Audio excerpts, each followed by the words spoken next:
So this right here is the current state of the cinema room, and it's one of two things that I've always wanted to have as a permanent fixture within my house. And so far, I'm over the moon with the progress we've made so far, but we're still not finished yet. In the last video, we installed this 120-inch ALR screen with a short throw projector that's actually hidden within the ceiling and a stupidly big sound system to match. Yeah. Sorry neighbours, and thanks to Squarespace for sponsoring my antics. I'm a kid inside. I've always wanted to try and build a secret room. And yes, I've built one before, but I wanted this one to be slightly more permanent. A room that you just wouldn't know existed unless you watched this YouTube video. And this space here is perfect behind the cinema. It's this little strange space that a load of my friends have deemed the snug. So first off, we need to build a box or some sort of frame. And then we need to figure out the actual wall itself. And then last but not least, we'll figure out the door for access. So the first thing we need to do is get this frame built.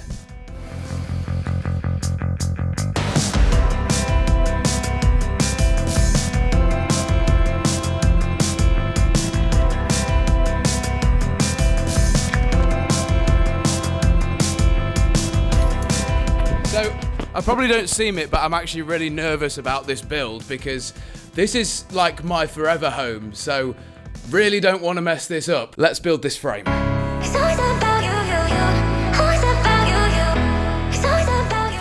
These bits of wood are 240 centimeters long, which doesn't leave us much of a door gap, so I'm gonna have to cut this down.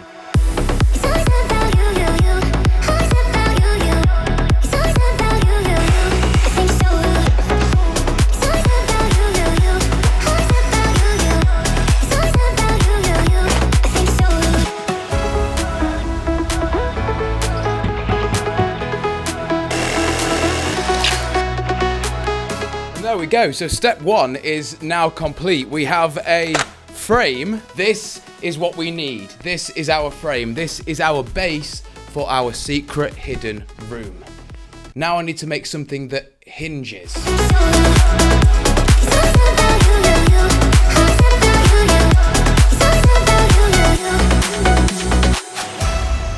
This behind this box is the key to this entire build. This stuff, you've seen it before. It's called AccuPanel. Now, if you go onto the Wood Veneer Hub website, they make loads of different types of paneling. They make acoustic paneling, which we already have inside the snug, and this solid wood paneling, which is gonna make this project so much easier because this wooden paneling is gonna be the actual door. So it's time to take some measurements and get this paneling cut down to size with the jig and hope that we don't mess anything up because this stuff is expensive. They actually reached out to sponsor a video, but my heart is with Squarespace.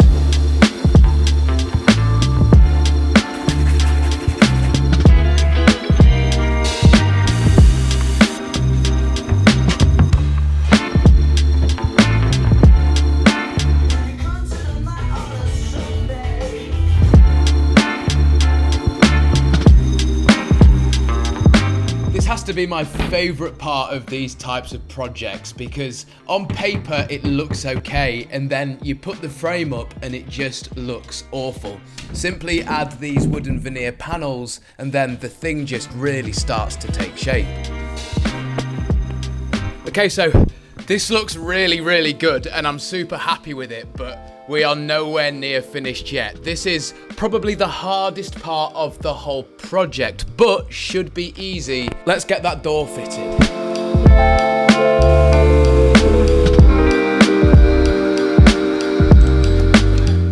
Please don't fall down, man. I don't believe it. It actually has a really tight fit on the bottom, which helps keep it closed and tight to the wall.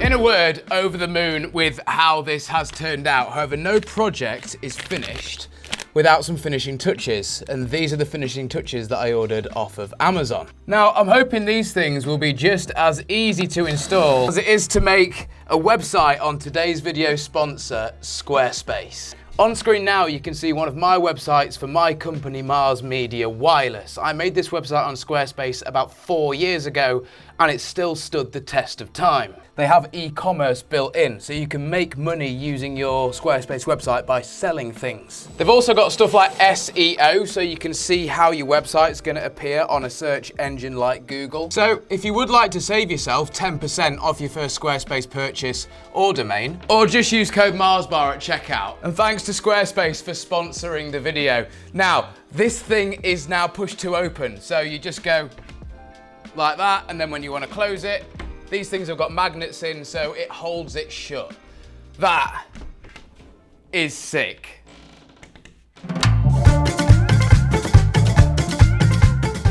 So I got tidied up and then the cracks started to show. I'd really messed up the wall installing the panels, and the door didn't open properly. Kept catching on the roof and leaving an awful mark. The rest of the panels also didn't really line up, and I hated this exposed wood on the inside. So the door came down for a second time, and then when I rehung it, I used a spacer at the bottom to make sure that it wouldn't catch on anything. And this worked a treat. I painted the beams black and they looked so much better. And then I went into the loft to grab the Xbox to remind myself why I'd originally done this, something I haven't explained to you guys yet. So this here is a 10-meter HDMI cable.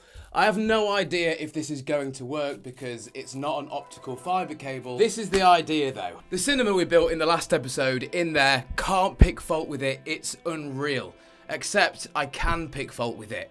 If I want to use something with the projector, I have to plug it in the loft, which is really annoying. So all of the consoles that I own lined up here, they can then be connected to this HDMI cable, which can run up into the loft.